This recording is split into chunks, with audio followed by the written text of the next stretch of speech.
Hey there, here's another great story, The Sorcerer's Apprentice. Okay, it's another Walt Disney book. And I just love the Disney illustrations, don't you? Of course, who doesn't love Mickey Mouse? The Sorcerer's Apprentice. Once there was a man who knew everything there was to know about magic. He was a great sorcerer. The sorcerer had a wonderful hat. When he wore his hat, he could just think magic and it would happen. He could think about a butterfly and it would appear. But only the sorcerer knew the magic words to make it disappear. The sorcerer did not live alone. He had a helper named Mickey. Mickey did all the work. He swept the floor, he chopped the wood, he carried the water from the well. Mickey knew about the magic of the hat. "If I had a hat," said Mickey, "I would never have to work again." Wouldn't that be nice? One day, the sorcerer had to go out.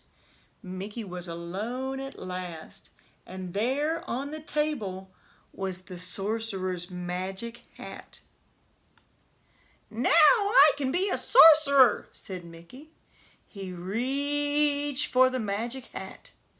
He put the hat on his head.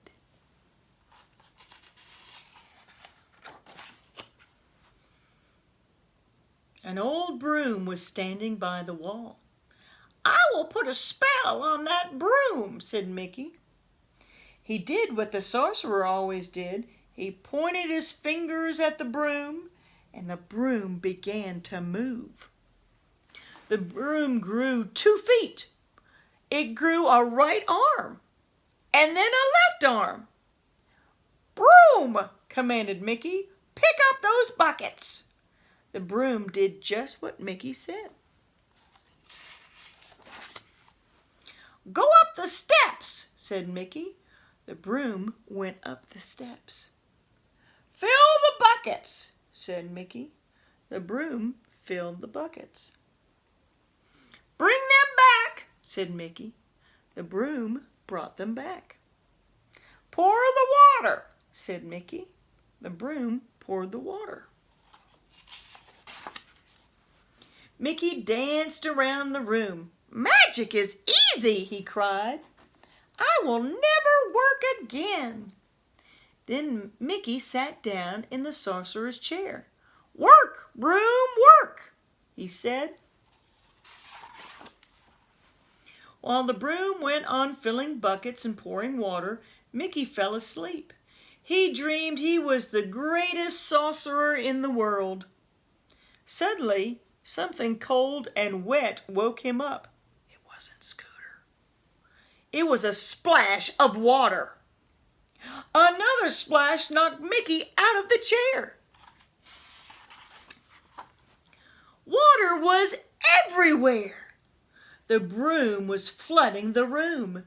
"Stop!" cried Mickey. "Stop, broom, stop, I say!" But the broom did not stop. Mickey pointed his finger at the broom, but the broom kept going.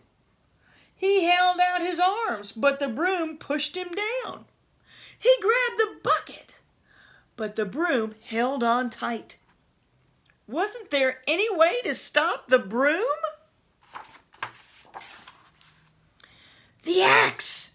Mickey grabbed it. He chopped the broom into bits. "Well, that's over," said Mickey. But it wasn't over.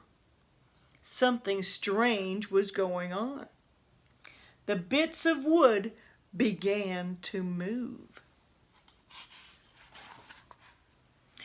The bits of wood turned into brooms. All the new brooms had feet and arms and buckets. They marched up the steps, never stopping. The brooms came back with more water. Mickey leaned against the door to keep them out, but the brooms pushed it open. Mickey held out his arms to hold them back, but the brooms walked right over him. "I am a sorcerer!" cried Mickey. "You must do what I say!" But the brooms marched on and on. Brooms and more brooms, buckets and more buckets. In a great line, they poured and they poured. The water got deeper and deeper. Poor Mickey! It was all he could do to keep his head above the water. Then the sorcerer's book of magic floated by.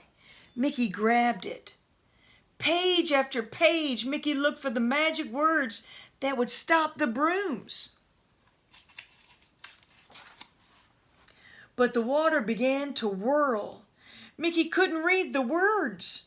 Mickey hung on to the book as he went around and around in the water, spinning faster and faster. Mickey was caught in a great whirlpool. Now there was nothing he could do. But what was this?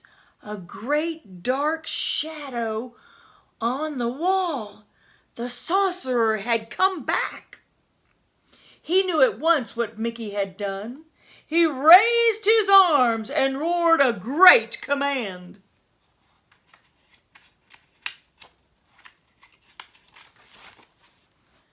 The broom and the water disappeared.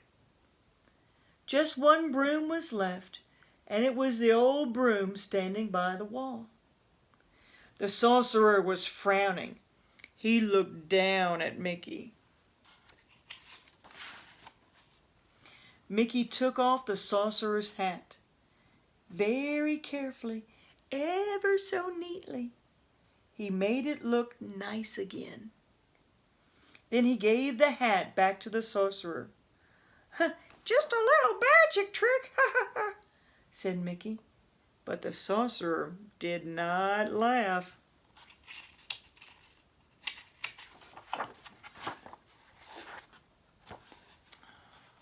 Was that the end? Keep these there. Oh, here. The sorcerer looked down at his little helper. "Don't start what you can't finish," he said. So Mickey went up the steps and back to work.